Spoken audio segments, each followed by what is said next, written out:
berkuasa atas kami, mengurangi kami dalam nama Tuhan Yesus Kristus. Haleluya. Amin. Mari kita membuka Alkitab kita di dalam Ayub pasal 42 ayat yang kedua. Ayub pasal 42 ayat yang kedua. Yang menjadi ayat fokus ya, yang kita fokuskan untuk kita baca bersama-sama. Tetapi saudara nanti bisa melihat secara utuh dalam pasal 42 ayat 1 sampai ayat yang ke-6, juga ayat-ayat sebelumnya. Kita baca bersama-sama ayat yang kedua. 2, 3. Aku tahu bahwa engkau sanggup melakukan segala sesuatu dan tidak ada rencanamu yang gagal. Sekali lagi kita baca bersama-sama dan kita katakan amin pada akhir bacaan kita. 2, 3. Aku tahu bahwa engkau sanggup melakukan segala sesuatu dan tidak ada rencanamu yang gagal. Amin. Puji Tuhan. Silakan duduk. Bapak Ibu, saudara yang kasih di dalam Tuhan Yesus Kristus, firman Tuhan pada saat ini saya beri tema Tuhan tak pernah gagal. Tuhan tak pernah gagal. Sebenarnya dari judulnya saja saya tidak perlu panjang lebar untuk menjelaskan kepada saudara. Cukup saudara mengimaninya, saudara pasti akan menerima segala sesuatunya dari Tuhan. Sebab Tuhan tidak pernah gagal. Tetapi kita akan belajar bersama-sama dalam Ayub pasal 42 ayat yang kedua ini. Saudara, saat saudara membaca secara utuh firman Tuhan ini, saudara akan menemukan bahwa ucapan Ayub ini dilatar belakangi oleh sebuah kesalahan dari Ayub, di mana Ayub sempat mengutuki hari kelahirannya sebab penderitaan-penderitaan yang ia alami begitu berat. Belum lagi adanya tudingan-tudingan dari sahabat-sahabat Ayub yang benar-benar membuat Ayub kecewa dengan sahabat-sahabatnya. Sampai pada akhirnya di satu titik Ayub seolah-olah sudah tidak tahan lagi. Ayub seolah-olah sudah tidak kuat lagi. Dan Ayub mengutuki hari kelahirannya. Tetapi dalam perjalanannya waktu ketika dia diproses oleh Tuhan, ketika Tuhan mengizinkan semuanya itu datang di dalam kehidupannya, Ayub sampai kepada titik dia menarik segala perkataannya dan dia menyesali dirinya.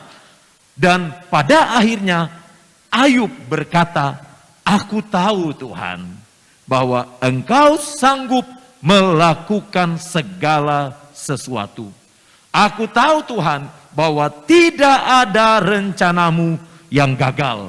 Ketika Ayub mencabut perkataannya, pada akhirnya Ayub mengalami pemulihan yang luar biasa dari Tuhan. Nah, seperti yang saya katakan dalam judul firman Tuhan, yaitu Tuhan tak pernah gagal, berarti saudara, saya ingin mengatakan kepada saudara bahwa rancangan Allah adalah rancangan yang selalu benar. Rancangan Allah adalah rancangan yang tidak pernah gagal.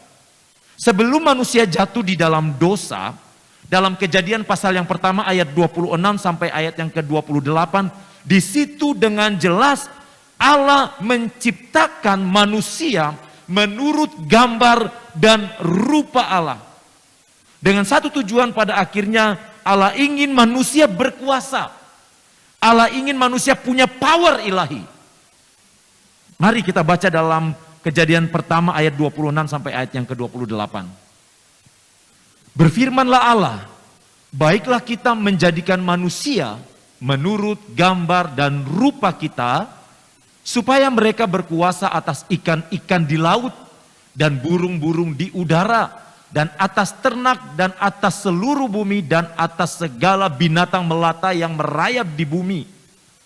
Maka Allah menciptakan manusia itu menurut gambarnya, menurut gambar Allah diciptakannya dia, laki-laki dan perempuan diciptakannya mereka.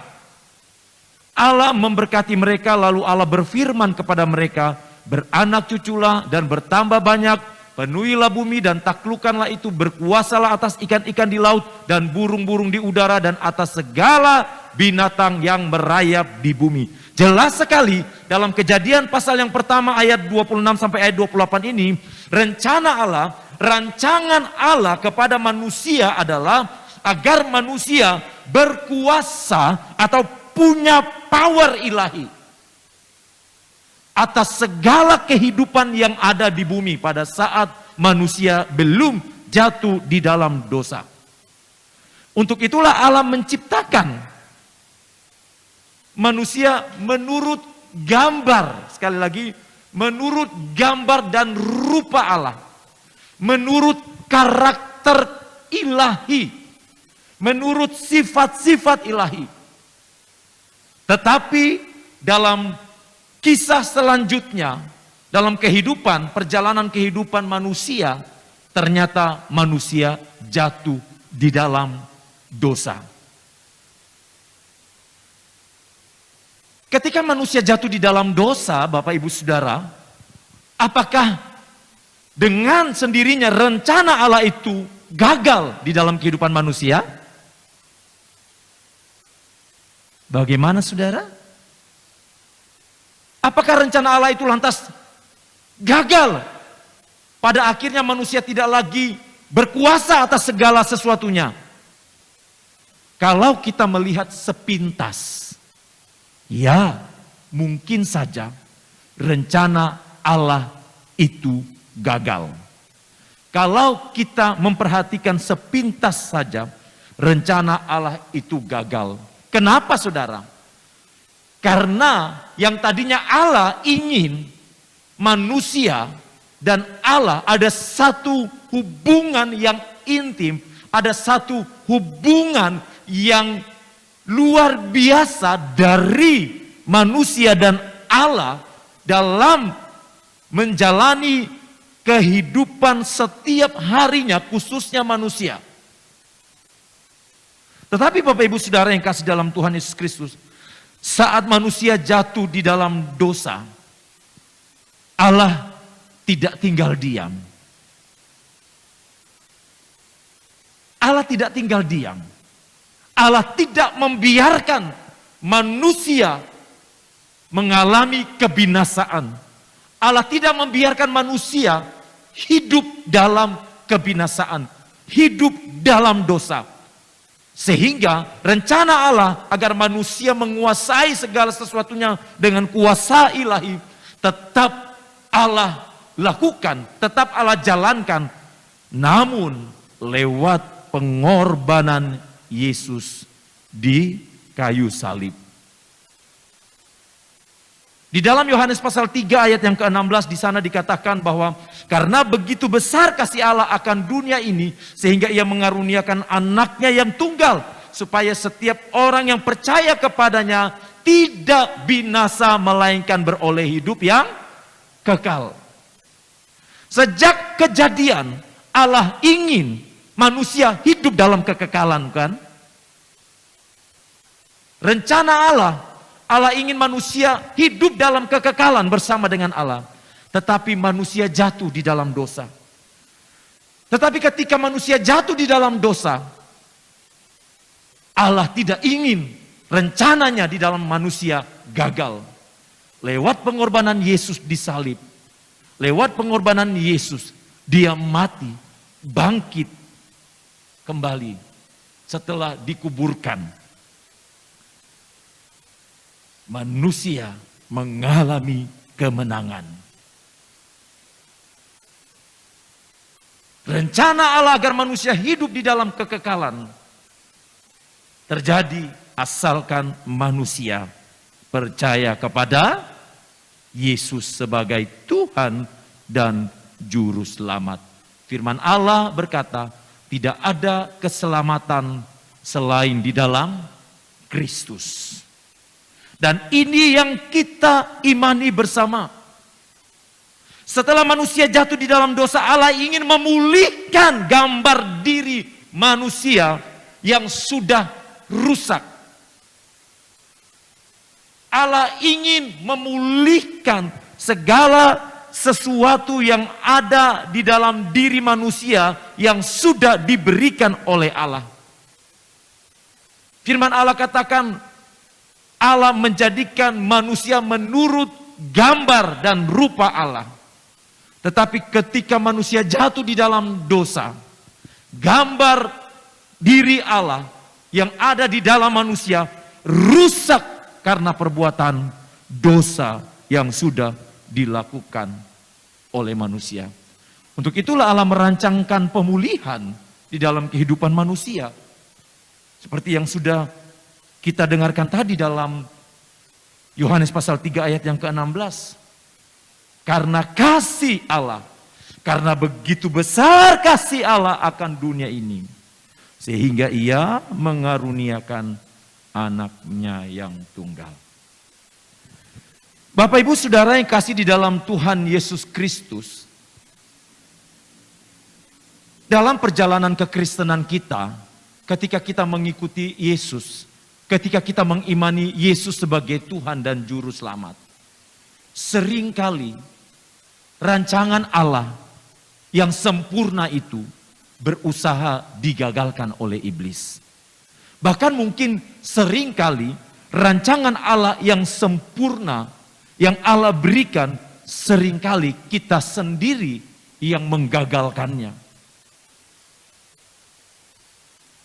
Ada 3 peristiwa yang ingin saya sampaikan kepada saudara, bagaimana iblis ingin menggagalkan rancangan Allah yang sempurna di dalam kehidupan orang yang percaya.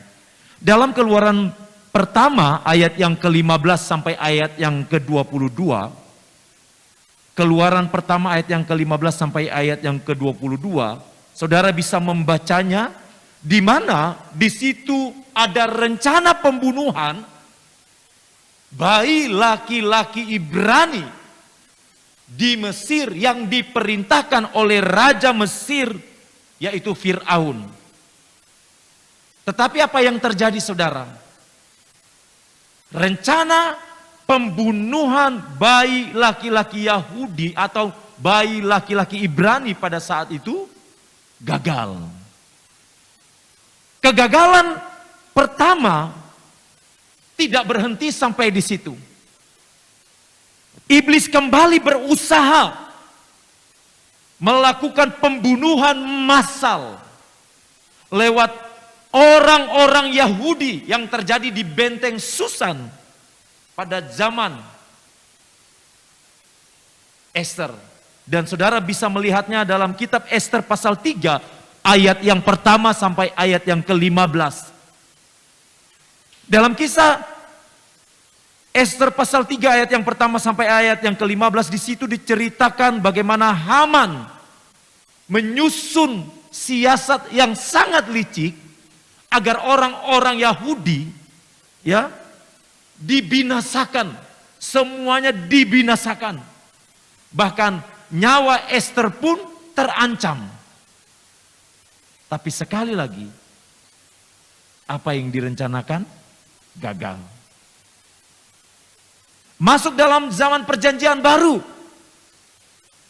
Pada saat Yesus lahir untuk menyelamatkan umat manusia, rupanya ada tantangan lagi.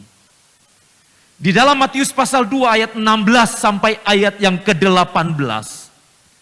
Di situ raja yang berkuasa pada saat itu memerintahkan untuk melakukan pembunuhan bayi-bayi di Bethlehem, termasuk Yesus. Bayi-bayi laki-laki secara khusus. Kalau bisa tidak ada satupun bayi laki-laki yang hidup pada saat itu. Semua harus ditumpas, semua harus dibunuh. Namun saudara, Allah kita adalah Allah yang luar biasa. Ketika rancangannya sudah dijalankan, Dia tidak akan membiarkan satu oknum pun menggagalkan rancangan itu. Allah tidak akan membiarkan iblis merusak, menghancurkan rancangan keselamatan yang sudah disiapkan untuk manusia agar manusia hidup dalam kekekalan. Saudara, rancangan manusia dan rancangan Allah seringkali bertolak belakang. Kalau rancangan Allah selalu menuju kepada kesempurnaan, tetapi rencana atau rancangan manusia seringkali lebih banyak gagalnya, bukan? Seringkali rencana atau rancangan manusia justru adalah rancangan-rancangan yang justru dapat merugikan manusia itu sendiri. Mengapa rencana atau rancangan manusia itu seringkali gagal? Mengapa rencana yang sudah dibangun begitu matang seringkali tidak sesuai dengan ekspektasi manusia? Ada beberapa hal yang bisa kita pelajari, saudara, di dalam Ayub pasal 5 ayat yang ke-13. Ayub pasal 5 ayat yang ke-13. Ia menangkap orang berhikmat dalam kecerdikannya sendiri, sehingga rancangan orang yang belat-belit digagalkan. Rancangan manusia seringkali gagal. Dalam Ayub 5 ayat yang ke-13 ini, yang pertama dikatakan karena rancangan manusia ini adalah rancangan yang belat-belit. Seperti apa itu, saudara, rancangan yang belat-belit? Saya mencoba mencari terjemahannya, saudara. Saya baca dalam terjemahan AV yang biasa dikenal dengan sebutan King James, saudara. Dalam pengertiannya, belat-belit ini memiliki arti ke depan atau pengen menunjukkan, pengen berada di depan. Dengan kata lain, menunjukkan hal yang tidak menyenangkan. Ada hal yang mau disombongkan secara tidak langsung, saudara. Dengan kata lain, salah satu yang menggagalkan rencana manusia adalah rencana ini atau rancangannya ini punya motivasi menyombongkan diri, punya motivasi agar dilihat orang. Agar rencana ini adalah nantinya untuk kemegahan diri sendiri. Sehingga rancangan ini menjadi rancangan yang gagal. Kalau saudara tanya di mana contohnya? Contohnya kisah Menara Babel. Ya kan? Pengen berada di depan, belat-belit itu, saudara. Pengen menunjukkan hal yang tidak menyenangkan. Pengen mendapatkan pengakuan. Kalau mereka bisa bangun Menara Babel dengan sempurna, nantinya mereka bisa menjangkau sampai ke langit menurut mereka. Tetapi apa yang terjadi, saudara? Rencana yang luar biasa itu Tuhan izinkan untuk dikacaukan. Sehingga pembangunan Menara Babel tidak terrealisasi. Berikutnya, saudara, rancangan manusia sering kali gagal. Kita perhatikan dalam Nehemia pasal yang keempat, ayat yang ke-6 sampai ayat yang ke-9. Kita baca. Nehemia pasal 4 ayat yang ke-6 sampai ayat yang ke-9. Tetapi kami terus membangun tembok sampai setengah tinggi dan sampai ujung-ujungnya bertemu, karena seluruh bangsa bekerja dengan segenap hati. Ketika Sambalat dan Tobia serta orang Arab dan orang Amon dan orang Asdod mendengar bahwa pekerjaan perbaikan tembok Yerusalem maju dan bahwa lobang-lobang tembok mulai tertutup, maka sangat marahlah mereka. Mereka semua mengadakan persepakatan bersama untuk memerangi Yerusalem dan mengadakan kekacauan di sana. Tetapi kami berdoa kepada Allah kami dan mengadakan penjagaan terhadap mereka siang dan malam karena sikap mereka. Ayat 15. Ketika didengar musuh kami bahwa rencana mereka sudah kami ketahui dan bahwa Allah telah menggagalkannya, maka dapatlah kami semua kembali ke tembok masing-masing ke pekerjaannya. Saudara, perhatikan salah satu yang menjadi penyebab rencana manusia itu sering gagal karena adanya iri hati. Sambalat dan Tobia serta orang-orang yang sudah disebutkan tadi, mereka tidak senang melihat orang-orang Yahudi, orang-orang Israel membangun kembali tembok Yerusalem yang sudah runtuh. Mereka tidak ingin orang-orang Yahudi atau orang-orang Israel dikatakan sebagai orang-orang yang sanggup membangun tembok Yerusalem. Mereka tidak senang itu. Sehingga mereka melakukan atau menyusun rencana-rencana yang jahat. Tetapi dalam waktu itu juga Allah menggagalkan rencana yang jahat dari Sambalat dan Tobia serta orang-orang yang tidak senang melihat pembangunan tembok Yerusalem. Iri hati, saudara. Bagaimana dengan saya dan saudara? Saudara, iri hati ini bisa masuk, bisa merusak kepada siapa saja. Tidak terkecuali hamba Tuhan. Tidak terkecuali aktivis-aktivis gereja. Tidak terkecuali orang-orang yang ada di luar sana. Bisa merasuk kepada siapa saja. Kalau saudara pelajari tentang iri hati ini, saudara akan menemukan awal mulanya justru terjadi di sorga. Yang katanya tempat yang penuh dengan kekudusan. Saudara bertanya siapa? Lucifer sebagai malaikat yang dipercaya oleh Allah. Sebagai malaikat puji-pujian. Kok bisa iri hati sama Allah? Ketika Lucifer melihat bagaimana Allah diagung-agungkan, Allah disembah, Lucifer ingin berada dalam posisi seperti itu.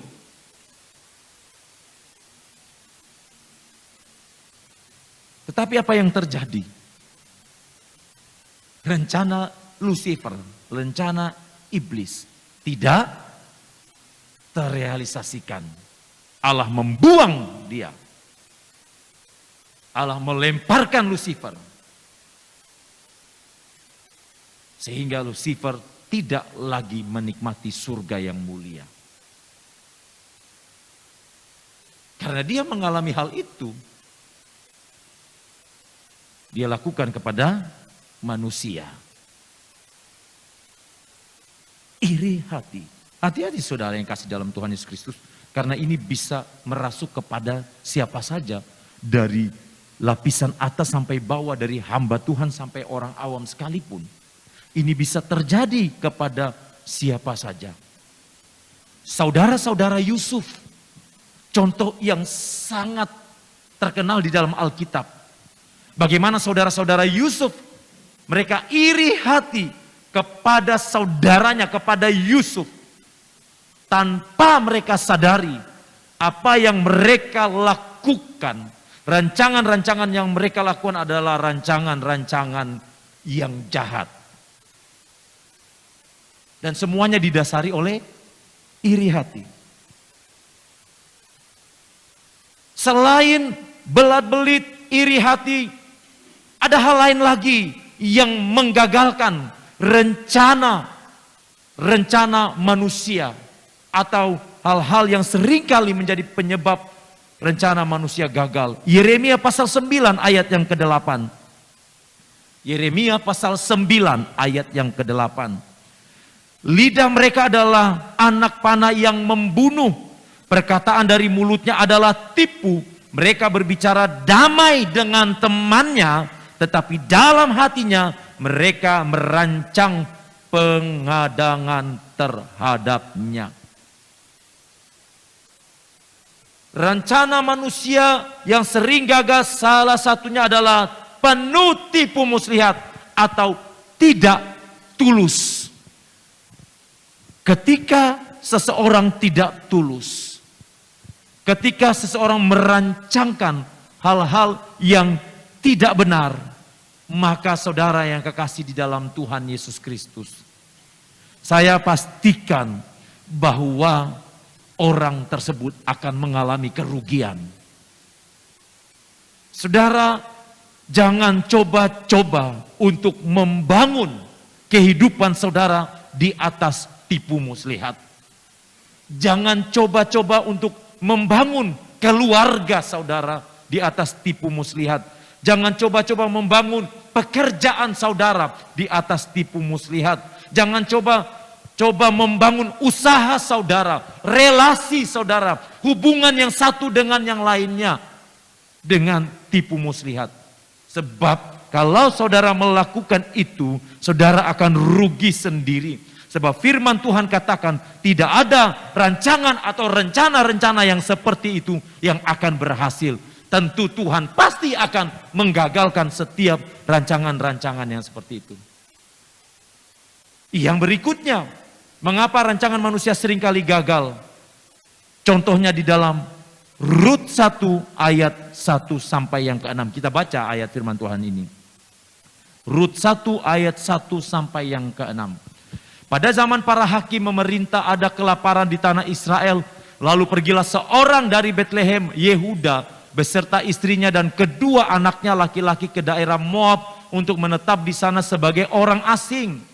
Nama orang itu ialah Elimelek, nama istrinya Naomi dan nama kedua anaknya Mahlon dan Kilion. Semuanya orang-orang Efrata dari Betlehem Yehuda, dan setelah sampai ke daerah Moab diamlah mereka di sana. Kemudian matilah Elimelek suami Naomi sehingga perempuan itu tertinggal dengan kedua anaknya. Keduanya mengambil perempuan Moab, yang pertama bernama Orpa, yang kedua bernama Rut. Dan mereka diam di situ kira-kira 10 tahun lamanya. Lalu matilah juga keduanya, yakni Mahlon dan Kilion, sehingga perempuan itu kehilangan kedua anaknya dan suaminya. Kemudian berkemaslah ia dengan kedua menantunya dan ia pulang dari daerah Moab, sebab di daerah Moab ia mendengar bahwa Tuhan telah memperhatikan umatnya dan memberikan makanan kepada mereka. Perhatikan saudara, poin yang keempat, mengapa rencana manusia seringkali gagal. Dari pembacaan kita dalam Rut pasal 1 ayat 1 yang ke-6, kita tahu bersama bahwa keluarga dari Elimelek ini tidak melibatkan Tuhan saat mereka meninggalkan Betlehem. Mereka tidak melibatkan Tuhan. Bagi mereka, sekarang tempat itu tidak berarti apa-apa. Kenapa? Karena ada kelaparan besar di dalamnya. Ayo kita pindah, kita cari tempat yang di mana tempat itu bisa membuat kita hidup. Dan mereka pergi ke Moab. Ternyata bukannya mendapatkan pertolongan, malah yang didapat adalah kematian. Suami Naomi meninggal. Berikutnya kedua anak laki-lakinya juga meninggal. Saudara, kalau saya pribadi yang berada di posisi Naomi, mohon maaf, mungkin bisa gila saudara. Kenapa? Karena suaminya dan kedua anaknya diambil. Keputusan yang tidak melibatkan Tuhan, resikonya besar saudara. apapun yang ada di dalam diri saudara saat ini, syukurilah. Dalam pekerjaan saudara, tekunilah pekerjaan itu dengan baik. Atau hal-hal lain. Jangan sampai ketika kita mengambil keputusan, justru keputusan itu mendatangkan celaka di dalam kehidupan kita. Sebab keputusan yang salah, keputusan yang tidak melibatkan Tuhan, cepat atau lambat akan merugikan diri kita sendiri. Keputusan yang tidak melibatkan Tuhan, cepat atau lambat justru akan mencengkeram kehidupan kita. Bahkan mungkin akan mematikan kita sendiri. Naomi menjadi contoh. Bagaimana keluarganya mengalami hukuman yang luar biasa.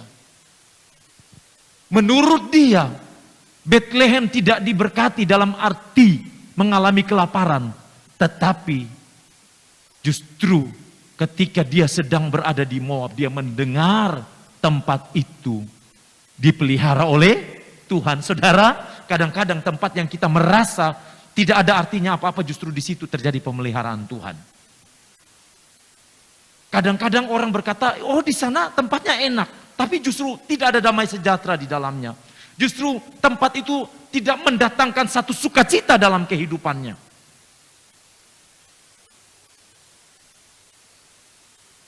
Seringkali yang tampak oleh mata adalah taman surga, justru sebenarnya itu neraka buat kita.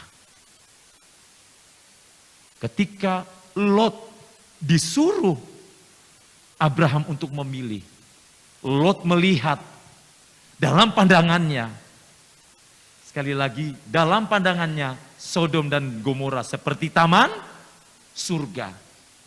Sehingga dia memilih tempat itu. Karena bagi dia tempat Abraham bukan taman surga. Ini saudara, hati-hati. Hati-hati cara kita memandang sesuatu. Kalau kita tidak melibatkan Tuhan justru akan merugikan kita sendiri. Kita kembali dalam bacaan kita Ayub pasal 42 ayat yang kedua. Aku tahu bahwa engkau sanggup melakukan segala sesuatu dan tidak ada rencanamu yang gagal. Mengapa rancangan Allah, mengapa rencana Allah tidak pernah ada yang gagal, saudara? Ini seharusnya menjadi pertanyaan di dalam diri kita. Dan ini seharusnya kita imani. Loh, kenapa kalau rencana saya seringkali gagal? Tapi kenapa ketika saya melibatkan Tuhan, kenapa rencana-rencana Allah itu tidak ada satupun yang gagal? Seharusnya ini menjadi pertanyaan di dalam diri kita.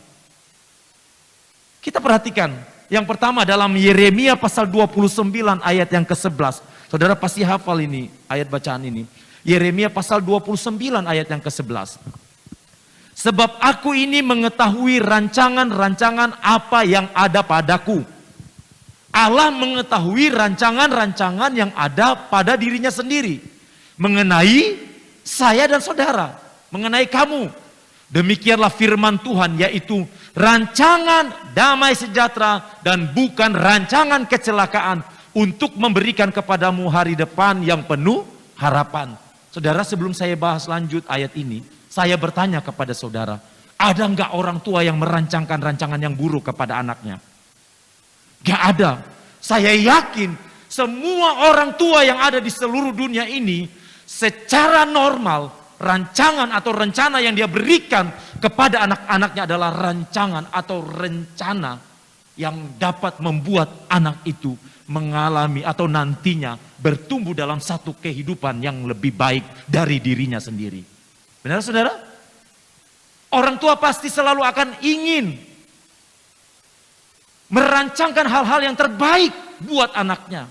Tapi seringkali justru anaknya yang melanggar. Saudara, di dalam Yeremia pasal Yeremia pasal 29 ayat yang ke-11 ini dikatakan bahwa Tuhan mengetahui rancangan-rancangan mengenai saya dan saudara. Jauh sebelumnya Tuhan sudah mengerti. Tinggal dibutuhkan apakah kita peka dengan suara Tuhan atau tidak. Kalau kita menyadari bahwa rancangan Tuhan itu adalah rancangan yang luar biasa, kalau kita menyadari bahwa rancangan Tuhan itu adalah rancangan damai sejahtera, kalau kita menyadari bahwa rancangan Tuhan itu adalah rancangan bukan kecelakaan, tetapi untuk masa depan yang penuh harapan, maka kita akan mengikuti semua yang Tuhan mau dalam hidup kita. Kita tidak akan menduakan Tuhan. Kita tidak akan bermain-main dengan Tuhan. Sebab kita menyadari bahwa rancangan Tuhan itu rancangan damai sejahtera. Kalau kita kehilangan damai sejahtera, kita belajar koreksi diri sendiri. Mengapa aku tidak damai sejahtera? Jangan-jangan aku tidak berada di dalam rancangan damai sejahtera itu. Jangan-jangan aku berusaha untuk keluar dari rancangan damai sejahtera itu. Sekali lagi saudara, rancangan Tuhan tidak pernah gagal sebab rancangannya adalah rancangan damai sejahtera. Tidak berhenti sampai di situ. Di dalam Roma pasal 8 ayat yang ke-28. Roma pasal 8 ayat yang ke-28 dikatakan, kita tahu sekarang bahwa Allah turut bekerja dalam segala sesuatu untuk mendatangkan kebaikan bagi mereka yang mengasihi Dia, yaitu bagi mereka yang terpanggil sesuai dengan rencana Allah. Tidak berhenti sampai di situ dalam rancangan damai sejahtera. Rancangan Allah juga adalah rancangan kebaikan.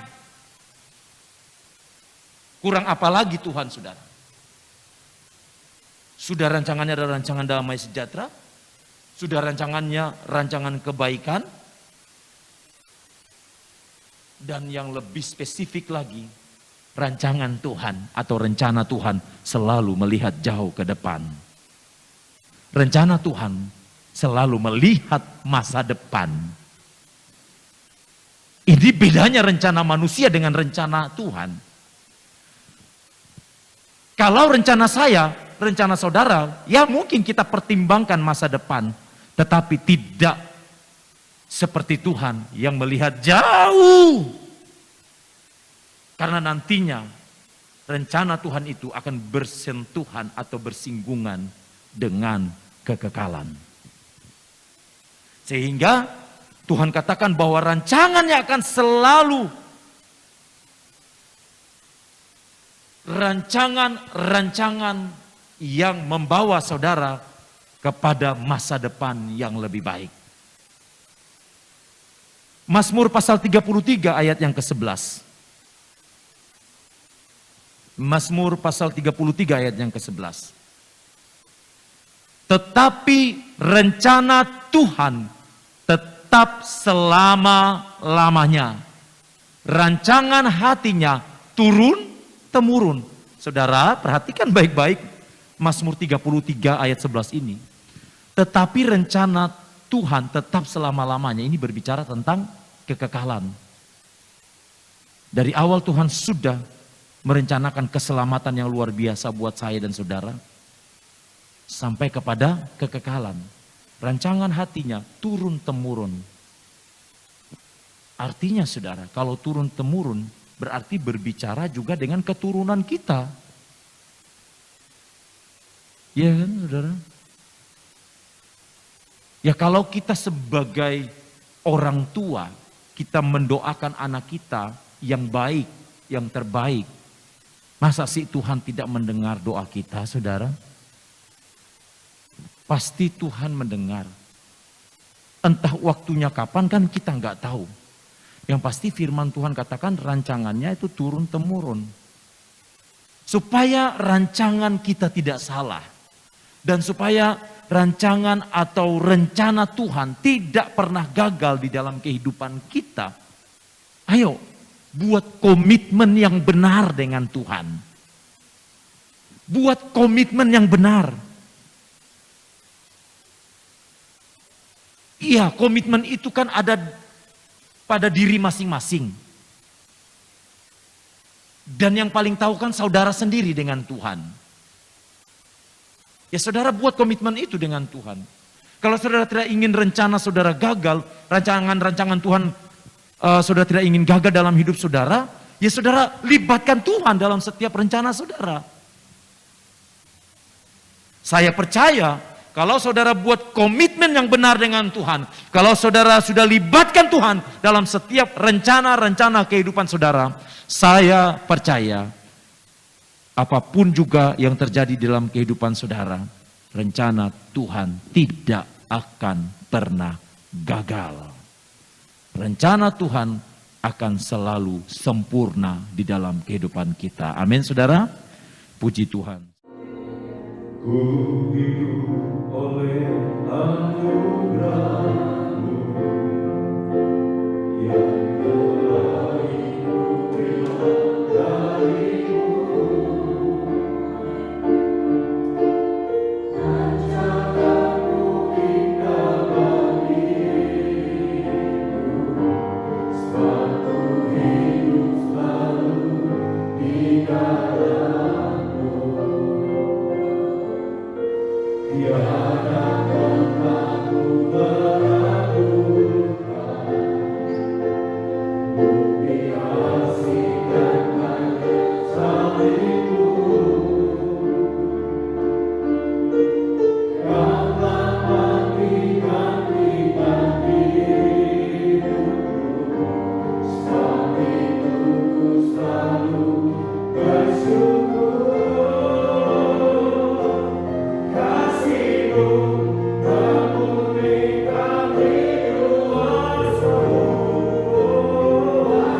Ku terima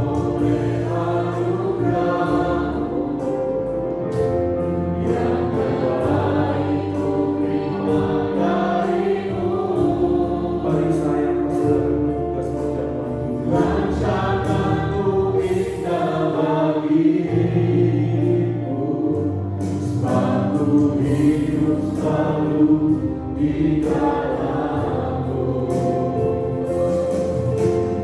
Tiada pernah ku meragukan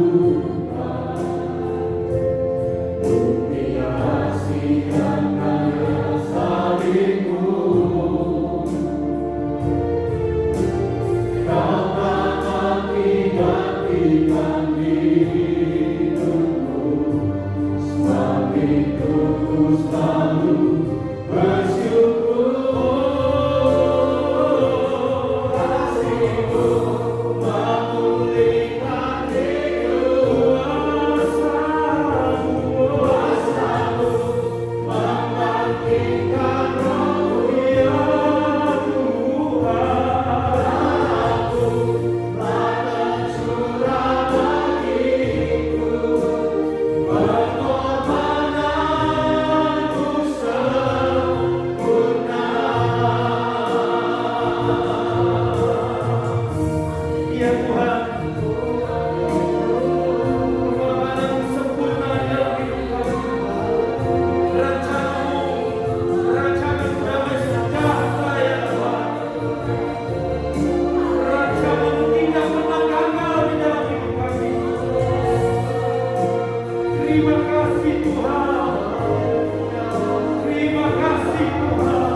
Terima kasih Tuhan. Berkati umat-umat Tuhan yang sudah melayani Tuhan, yang sudah hadir malam hari ini, yang sudah memberikan persembahan-persembahan apapun itu juga, persembahan, persepuluhan, pembangunan, semuanya Tuhan Engkau berkati, yang sudah memberkati kami hamba-hamba Tuhan, Engkau memberkati segala masalah, segala persoalan yang dihadapi umat-umat Tuhan. Tuhan sudah menyelesaikan. Tuhan tidak pernah gagal. Terima kasih Tuhan. Yang sakit Engkau sembuhkan, yang lemah Engkau kuatkan, yang susah Engkau hiburkan. Saudaraku, angkatlah tangan dan terimalah berkat Tuhan. Tuhan melindungi engkau, Tuhan menghadapkan wajahnya kepadamu dan memberi engkau damai sejahtera. Biar engkau pulang dengan